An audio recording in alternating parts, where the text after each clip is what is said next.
नमस्कार, स्वागत है आपका फिफाना हिंदी क्लासेस में। और इस चैनल पर आपको कॉलेज एजुकेशन से लेकर कंपटीशन क्लासेस तक का पूरा पाठ्यक्रम उपलब्ध होगा।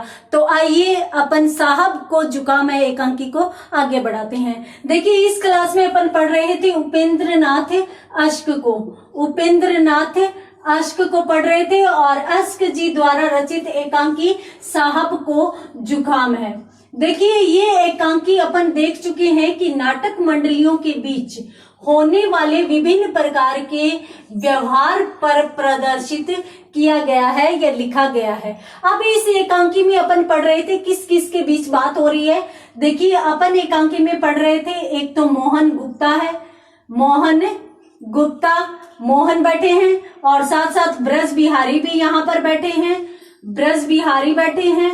इसी के साथ साथ शीतल सहाय बैठे हैं, शीतल जी बैठे हैं और शीतल सहाय, शीतल सहाय और मोहन गुप्ता के बीच आपस में बात हो रही है। बीच बीच में ब्रज बिहारी कभी कभार बात में हिस्सा ले लेते हैं और उसी समय शीतल का सहायक एक कुमार नामक व्यक्ति आता है और कुमार यूं कहता है कि चलिए, यदि आपकी बात होगी तो किससे बात होगी, तो मिसेस पांडे से बात होगी। ये अपन पिछली क्लास में देख चुके हैं, ठीक है। तो यहाँ पर इस प्रकार की बातें होती है इन दोनों के बीच में और कुमार को ये बैठा लेते हैं कि मिसेस पांडे से मेरी बात नहीं हुई, आप बैठो, ठीक है। यहाँ पर ये बैठ जाते हैं और उसी समय फिर शीतल मोहन गुप्त से बातें शुरू करता है और यूं कहता है कि आप यदि लेखक है, अभिनेता है, निदेशक है तो आपको हम काम अवश्य देंगे। इस प्रकार से दोनों के बीच में बात होती है, ठीक है। फिर ब्रज बिहारी भी बीच में बोलता है कि हाँ ठीक है, यदि आप इस प्रकार का काम करना चाहते हो तो।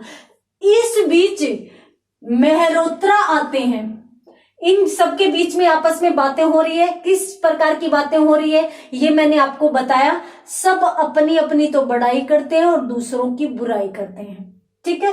सभी नाटक मंडलियों के सदस्य हैं, सिर्फ मोहन गुप्त को छोड़कर सभी कहीं न कहीं किसी न किसी नाटक मंडली में कार्यरत है।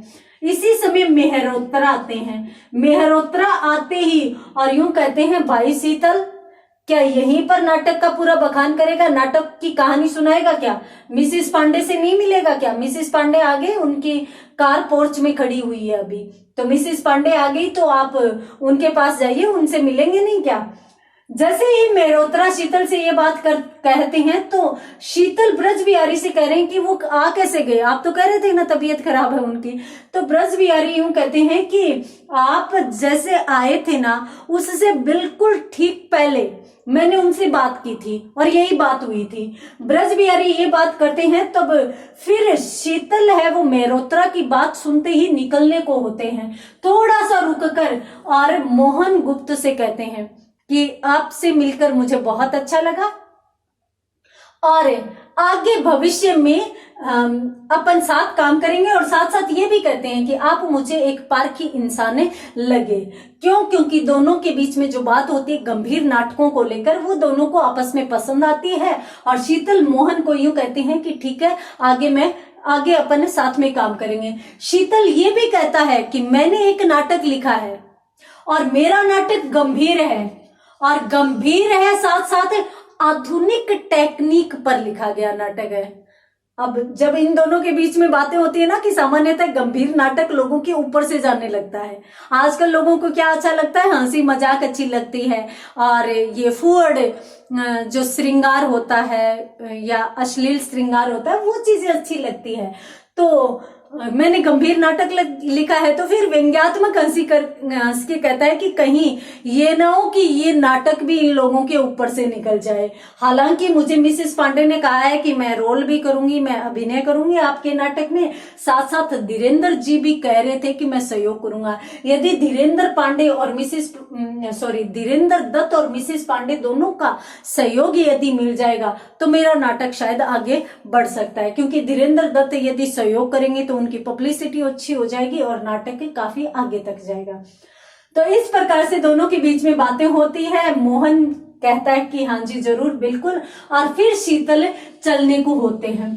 अब यहाँ पर मान लीजिए कि एक दरवाजा है, शीतल यहाँ पर दरवाजे से निकलने वाले ही होते हैं कि एकदम से ठिठक कर रुक जाते हैं। ठिठक कर क्यों रुकते हैं? क्योंकि यहाँ रंजन, विश्वनाथ और कौशल, ये तीनों यहां पर प्रवेश करते हैं। ये तीनों प्रवेश करते हैं तो एकदम से ठिठक कर यूं कहते हैं कि आप यहां कैसे आ गए? अरे मिसेस पांडे आ गई बता रहे। और फिर मेहरोत्रा से कहते हैं आप कह रहे थे ना मिसेस पांडे आ गई, तो आप वापस अंदर कैसे आ रहे हैं?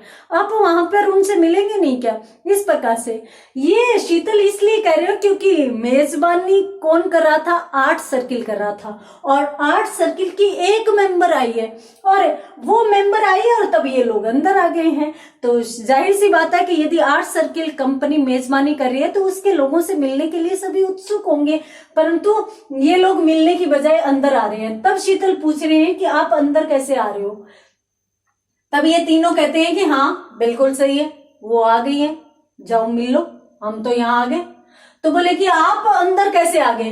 अब इन सब ने है वो मिठाई ले रखी है, चाय की तस्तरी ले रखी है, साथ साथ में थोड़ी नमकीन भी ले रखी है, और नमकीन लेकर अंदर आ रहे हैं। ठीक है, अब इनके तीनों के बीच में और शीतल के बीच में क्या बातें होती है? शीतल उनसे कहते हैं कि आप अंदर कैसे आ गए? तो बोलते हैं कि हम तो आ गए, आप मिल लो। तो फिर यूं कहते हैं कि तो क्या बात हुई, कैसे आ गए? तो इन्होंने यूं कहा, देखो पहले तो हम मेजबानों का इंतजार करते रहे और हमने चाय पीनी, सब लोग पीने लगे, काफी देर तक इंतजार किया, और उसके बाद जब भी वो कोई भी नहीं आया तब जाकर और हमने चाय उठाई तो अब सब लोग खिसकने लग गए, जाने लगे। तो हमने यूं सोचा ये चाय मिठाई नाश्ता वगैरह अंदर लेकर चलते हैं, मजे से पिएंगे, मजे से नाश्ता करेंगे, और साथ साथ में गप्पे भी मारेंगे और उन लोगों की आलोचना भी करेंगे। इस प्रकार से ये सरेआम इस प्रकार की बात कहते हैं कि उन लोगों की अपन आलोचना भी करेंगे।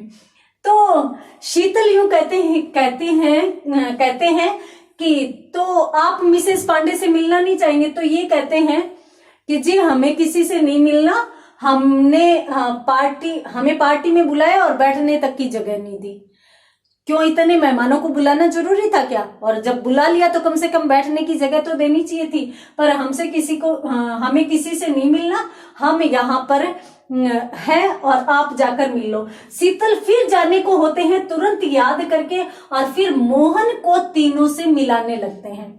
क्या कहते हैं कि देखिए ये मोहन गुप्त है, ठीक है, और ये एक लेखक, अभिनेता, निदेशक है, और फिर इनसे मिलवाने लगते हैं। तो रंजन के बारे में तो बताते हैं कि ये इप्टा से संबंधित है, विश्वनाथ से बोलते हैं कि ये रंग लीला के मंत्री हैं, और कौशल के बारे में बताने ही वाले होते हैं कि इतने में रंजन ही खुद ही बोल देते हैं कि ये आर्ट एसोसिएशन से संबंधित है। अब यहाँ पर आप समझ चुके होंगे कि सभी किसी न किसी नाटक मंडली से संबंधित है, ठीक है।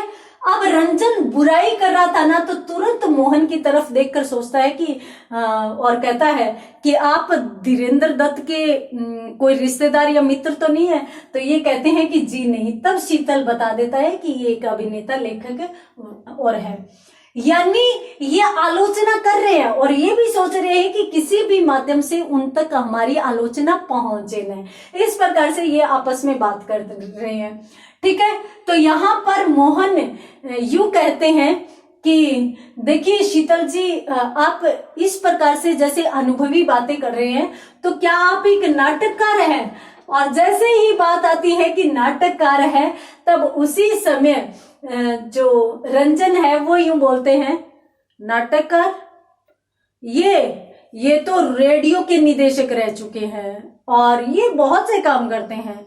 आपको पता नहीं कि ये अभिनय भी करते हैं, ये आर्ट सर्किल में भी दारोगा के यहाँ दारोगा का रोल कर चुके हैं। इस प्रकार से बात करते हैं। शीतल को ये थोड़ा सा मजाक है, वो अच्छा नहीं लगता, तो शीतल है वो बात को घुमाते हैं और यूं कहते हैं कि मैं आप पर कोई एक पुरानी शैली का नाटक लिखूंगा और उसमें आपको विदूषक का रोल दूंगा, क्योंकि आप हमेशा मजाक करते जाते हैं। क्योंकि शीतल को अच्छा नहीं लगता कि मोहन के सामने उसकी बेइज्जती हो। और उसी समय ये बात भी सामने आती है कि शीतल कुमार लक्की रेस्तरां में जो रेस्टोरेंट है उसमें जाते हैं, अक्सर चाय पीते हैं, काफी टाइम तक बैठे रहते हैं। और यहाँ पर ये बात भी आती है कि ये 2 नाटक खेल चुके हैं और दोनों नाटकों में दर्शकों को बहुत बोर कर चुके हैं और इसके साथ साथ दोनों नाटक इनके असफल भी हो चुके हैं। इस प्रकार की बातें सामने आती है। रंजन, विश्वनाथ और कौशल एक मजाकिया मिजाज के लोग लग रहे हैं। तीनों आपस में बात कर रहे हैं और तीनों की यूं लगता है कि खूब बैठ रही है। यहां तक कि रंजन तो इतना मस्त स्वभाव में है कि वो आता है और फिर सेक्रेटरी की कुर्सी पर बैठ जाता है और आराम से चाय की चुस्कियां ले लेकर हंस हंस कर बात करता है और फिर धीरेन्द्र दत्त की आलोचना भी करने लगता है। जैसे ही धीरेन्द्र दत्त की आलोचना करने लगता है तो फिर मोहन कहता है कि जी आप दुनिया में धीरेन्द्र दत्त के अलावा किसी की भी आलोचना कीजिए, मुझे कहीं कोई भी फर्क नहीं पड़ता।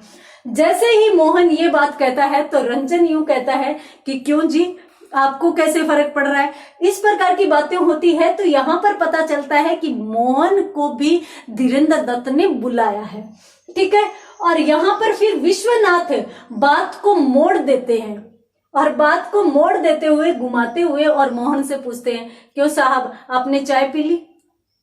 नहीं पी। क्यों नहीं पी अभी तक? यानी पार्टी तो खत्म होने जा रही है, आपने चाय नहीं पी। देखिए, मैं सबसे पहली बात तो मैं ज्यादा लोगों को पहचानता नहीं हूं और मैं जितने लोगों को पहचानता हूं ना उनमें से कोई यहाँ पे है नहीं, तो फिर मैं किसके साथ चाय पार्टी करूं। तो इसलिए मैं यहाँ पे बैठा हूं, मुझे किसी ने बुलाया था, मैं उनसे मिलने के लिए इंतजार कर रहा हूं। तो विश्वनाथ जी कहते हैं कि देखिए, यहां पर कोई किसी को नहीं जानता, कोई किसी का सगा नहीं है, कोई एक व्यवसाय से संबंधित नहीं है, सब अपनी अलग अलग नाटक मंडली में मिले हुए हैं, सभी अपनी अलग अलग नाटक मंडलियों के हैं, लेकिन फिर भी न जानने के कारण भी चाय पार्टी में शामिल हुए हैं, चाय पी है और उसके बाद हम लोग सब निकलने वाले हैं। तो इसलिए आप ऐसा काम करिए, क्या काम करिए, बाहर जाइए, लॉन में जाइए जहां पे पार्टी चल रही थी, वहां पर जाइए, एक तस्तरी उठाइए, उसमें चाय डालिए, उसमें चीनी घोलिए और कुछ मिठाई, नमकीन, चम्मच से मिठाई और नमकीन डालिए और अपनी लेकर आइए। तो इस प्रकार से मोहन गुप्त को कहा जाता है। देखिए, इस प्रकार का घटनाक्रम जो घटता है उससे हमें यूं लगता है कि इन लोगों के पास और कोई कारण नहीं है। ये लोग पार्टी में आए हैं, परंतु किस लिए आए हैं?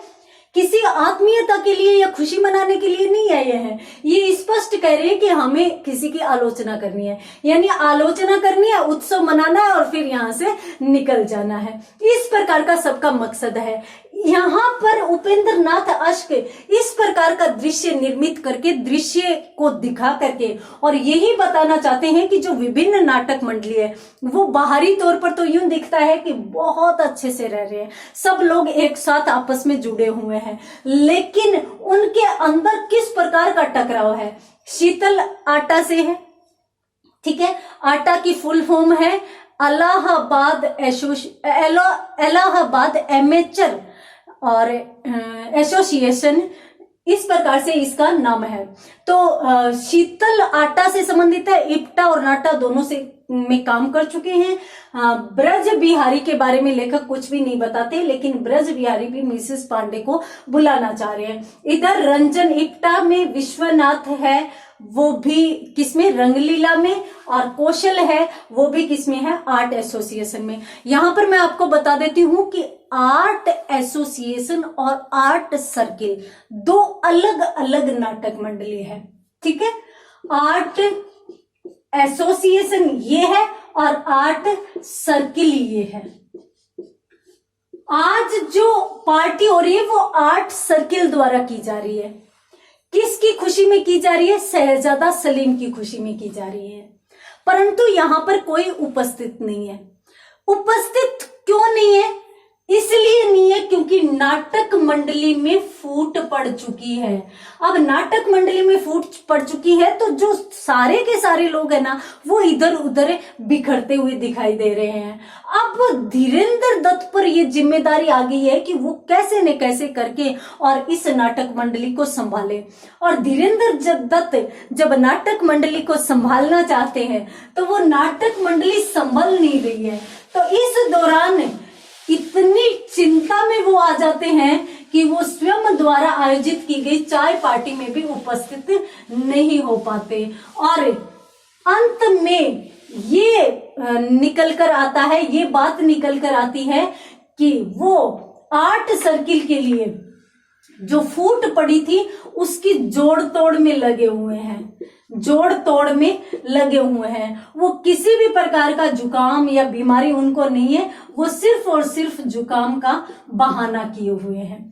ठीक है, धीरेन्द्र दत्त अन्य पार्टी के लोगों से इसलिए नहीं मिलना चाहते क्योंकि आप भी जानते हैं जब एक व्यवसाय के कुछ लोग आपस में मिले हुए होते हैं, पार्टी कर रहे होते हैं, तब इस प्रकार के सवाल, जो पार्टी टूटती है जिसमें बिखराव आता है ना, तो उसके संबंध में सामने वाला बहुत अधिक सवाल करता है, बहुत अधिक प्रश्न करता है। तो उन प्रश्नों से बचने के लिए दत्त साहब जो इतने बड़े आदमी हैं, जिनकी खुद की आर्ट सर्किल कंपनी है, वो भी इनसे मिलने के लिए नजरें चुरा रहे हैं। साथ साथ वो यूं चाहते हैं कि देखिए एक कंपनी में 3 नायिकाएं हैं, 3 नायिका है और एक नायक है।